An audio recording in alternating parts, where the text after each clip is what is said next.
Planet Schlorp was a perfect utopia, until the asteroid hit. 100 adults and their replicants were issued a pupa and escaped into the space, searching for new homes on uninhabited worlds. We crashed on Earth, stranding us on an already overpopulated planet. That's right, I've been talking this whole time. I'm the one holding the pupa. My name's Corvo. This is my show. I just dropped the pupa. Do you see me? This is ridiculous. I hate Earth. It's a horrible home. And one of these days I'm gonna blow it up and just be done with the whole stupid thing. I swear to God. Oh yeah! Hey, what's going on everybody? And we're back again for another video. And for today's video, we're going to be talking about the show Solar Opposites, cause it's a new show on Hulu and hey, I went to go check it out and I'm here to talk about what I've learned. So, the co-creator from the show, Rick and Morty, has come up with a new show. Yeah, that sounds really interesting. So I decided to go check the show out to see, hey, was it good? Did I enjoy it? Well, the show can be found on Hulu, and at the moment, 8 episodes have been made for the first season. And there will be a second season, since it has already been confirmed. Can this show be up there with good old Rick and Morty? Well, a little bit of yes and a little bit of no. And to tell you the truth, the show kind of really does its own thing. The show revolves around the characters of Corvo, Terry, OhYeahCory, Jesse, and their pet pupa, where they have been shipwrecked on Earth due to having to flee from their home planet Schlorp for safety. And now in order to survive, they must all come together and learn about the human ways of planet Earth. You have the main dude Corvo. He's like this less polished Rick, who's less smart, but hey, he's the most serious and the smartest of the group. I love how Corvo could literally give two shits about what he wears, because he's just quite content with wearing the same black thick cloak every day. And over here in this green area, that marks which houses give out the biggest candy bars on Halloween. With a little extra effort, I think we can up our likability fast. You got Terry, who is kind of more of this down-to-earth alien, who is more focused on trying to learn more of Earth's weird and customs and ways and how they do things. You got Jesse, who is a character who most would associate with being the most innocent and having the most passion of the show, trying to believe that most humans have good in them, and she just wants to learn more about the world and learn how to fit in and be a part of their society. You got OhYeahCory, who is this more emo punk kid who just wants to do things his own way, and he ain't gonna try to listen to nobody because he believes, he knows what he's doing, so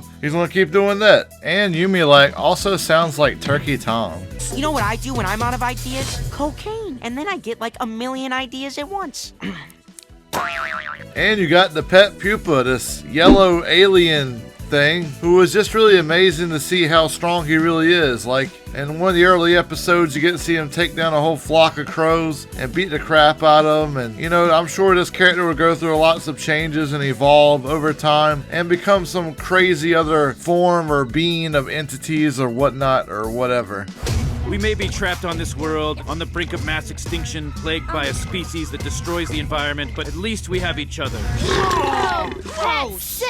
You got the episodes with the humans in the wall, with the humans being shrunk down to size, and how they've developed their own civilization. I thought that was pretty cool, very neat. The show is just very random and enjoyable, not taking itself too seriously. It's just going to have to be very interesting on how all these characters continue to develop over time. You got your fourth wall breaks in the show, even a nice worked in joke why you should be watching Hulu. Hey, good job Hulu, I see what you're doing. There's a lot of references in the show to like a lot of movies and older shows and whatnot. When I was watching this show, I really felt like I was along for the ride with these aliens and their lives and how they ended up crashing on Earth and being stranded there for at least a year, probably getting closer to 2 years by now, especially by the finale. And these aliens are all just very strange and bizarre and associate and behave in their own special, unique ways, and I found that very interesting. But some of these humans' designs though, like, hey bro, what the heck is up with this dude's face? Like, that's one of those things that's kind of caught me off guard, but I'm moving on. The aliens are way more advanced than the humans in the show, which, that's not very surprising. I also found that it's pretty cool to experience a lot of the show's fun, wacky times through the grown-ups and the kids in the show. So it's kind of like a split of,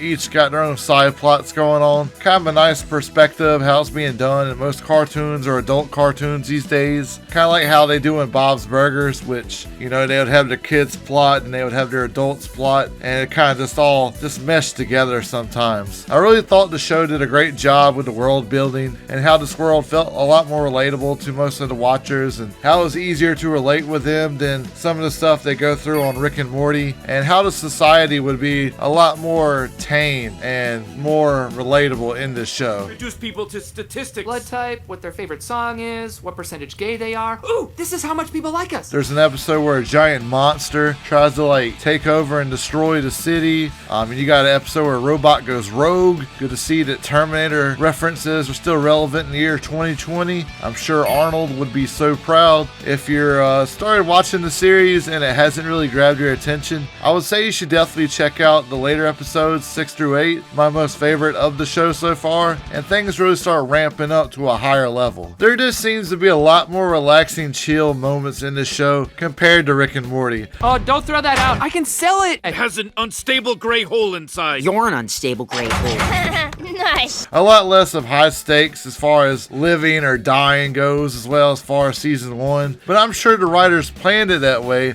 having season 1 be the pretty flat or more standard. That way season 2 they could crank things up to a whole new level of excitement, have a lot more risk, action being employed. That way when the executives are trying to decide, hey, should there be a season 3 for this show? Well, you see, oh man, things start getting really crazy in season 2, and it started to go in a whole new really strong direction. Man, look at all these improvements from the first season to the second season. Hey, we gotta give them another chance. Let's see where this thing goes. All in all, I think the show had just started off just fine. Not like, oh my god, knock your socks off, but you know, a show that, you know, kind of curious. See, hey, have you seen this show? I think a lot of people would be pretty satisfied with it. Just kind of a nice show that you can just sit back and watch for about 4 hours. And you know, you can binge watch it or whatever, and you know, just see what others thought about it. If you enjoy Rick and Morty, there's a good chance you would enjoy this show too. So, did you watch this new series yet of Solar Opposites? If you have seen it, well, the question of the day is, who is your favorite character in the show? Let me know below. And also, I appreciate all you epic people's support, and remember to stay awesome. And yeah, that's it. Cory out.